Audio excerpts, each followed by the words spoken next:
a fair amount of water without the need for a plan. It's certainly the cheapest cost option. Just buy the licences, take the water out of communities, not invest in infrastructure, not pursue opportunities to get smarter with how we use this precious resource, not invest in R&D, just buy it. So you don't need a plan if all you want is a volume. Of course, what happens next if that scenario is adopted would be, in my view, potentially catastrophic for the social and economic fabric of the basin, the productivity of our nation, and indeed the environmental health that underpins all of that.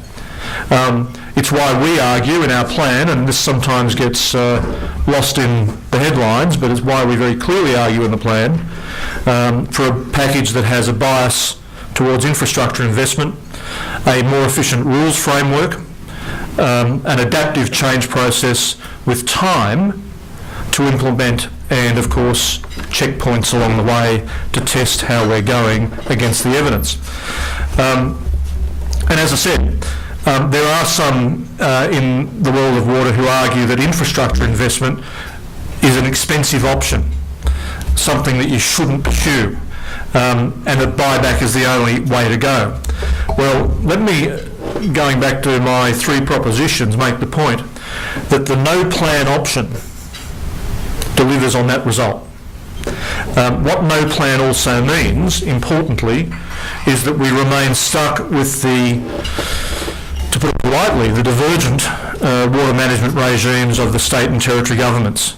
No proper coordination, no proper level playing field, but with the added overlay on top of the history of water management, the Commonwealth purchasing program under buyback. And that's what no plan gets you. Status quo plus buyback.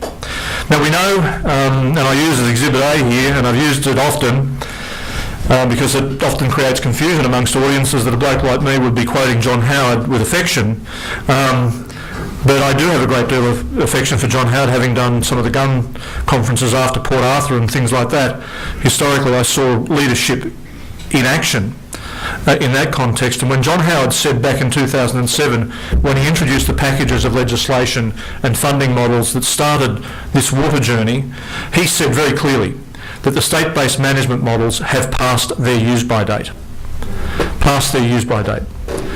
We're not using water as efficiently as we might, for many reasons. One of the big reasons is the mishmash complexity of rules that you smash into at the state borders.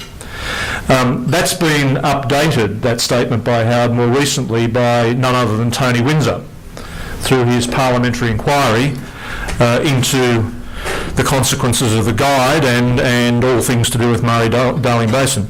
The Windsor inquiry not only highlighted but made strong recommendations about the need for the multitude of rules, the overlapping operating procedures, the barriers to trade across state borders, the multiple water products built up over 150 years be addressed as part of any competent plan for the basin. And we've embraced that. We've argued that sorting out those fundamental rules and processes that manage water across 4 states and 1 territory, an area I might say the size of Germany and France combined, sorting out all that paraphernalia for the first time properly since Federation is just as important, I would think potentially more important, than the fixation about a volumetric solution, a simple number fix. And so we've required as part of our plan that the rule books be reviewed. And so we believe at the authority that our plan is a much more sophisticated tool than just a volumetric solution. It provides a coordinated and I think sensible way forward to allow the things that need to be done to get everyone working together and working on the same page. But let me be clear, make no mistake, the evidence is already in that the status quo is no longer acceptable. And equally importantly, for those of you who I wake up in the morning and if you're living in Sydney or Melbourne or Adelaide and you're getting your headlines through the metro media, and I know that's not necessarily the case with this audience, but in travelling the basin, underneath the headlines of the opposition by the various stakeholder groups that you see, the states and some of the key environmental and science organisations, I'm here to tell you that there is an overwhelming desire to get on with this, to bring, as Jock Laurie said in the Senate just the other day, some certainty back into the rural landscapes of the Murray-Darling Basin to allow people to move forward rather than be trapped in this never-ending argument between jurisdictions about the best way of managing water. So having a basin plan, in my view, is the first step to giving people in the basin some certainty. Our plan represents a framework. It goes through to 2019. It's got a midway review point, and it builds in a variety of options beyond just buyback to make changes along the way. There are some who argue that 7-year time frame with the ability to adapt along the way creates other types of uncertainty, and I guess in life there are no risks, nothing is without risk, but we believe with flexibility comes opportunity. The alternative, of course, is to lock everything in on day one, rely solely on buyback, and we've heard loud and clear, the voices from the bush have made it very clear that a simplistic buyback option is no option at all. And so our framework allows serious opportunities for infrastructure savings, infrastructure investment. We've nominated a few things, from the opportunities down in the lower lakes at the mouth of the Murray to big headline works at Menindee, but I'm here to tell you there are a myriad of them, great opportunities out there for investment. Terrific opportunities for local involvement. People who might know my past would understand I'm a great believer in local communities being very actively empowered and engaged in the management of natural landscapes. Water should be no different.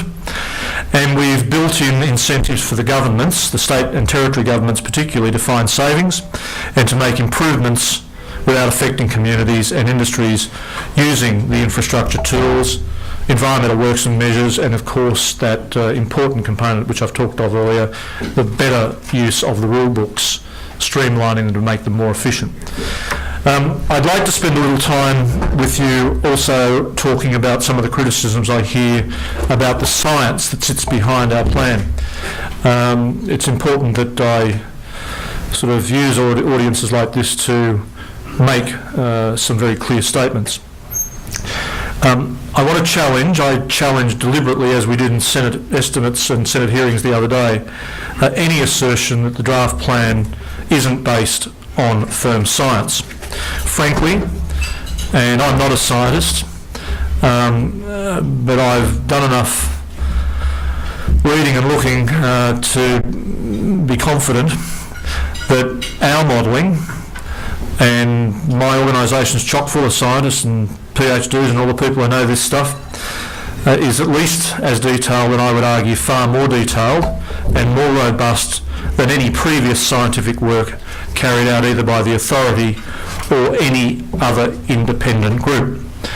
We have heard claims by some environmental lobby groups particularly that science, a word that actually does get abused a lot in this debate, that science shows that the environment needs more than what we're proposing in our plan. For the record, we believe those assertions come from our own historical work back in the guide, which quoted bigger numbers but used a different scientific modelling exercise, a thing called, without boring here with the detail, an end of system flow model, as opposed to a more sophisticated site-by-site analysis right through the basin. And we argue publicly that some of those arguments that are put to us are based on old models that don't respect the replacement of those models by much more robust and detailed modelling. In addition, they don't factor in, as we have, as I have said to you earlier in my remarks, the realities of the system, the constraints which govern the flow of water and which are real and cannot be denied. Importantly, our current methodology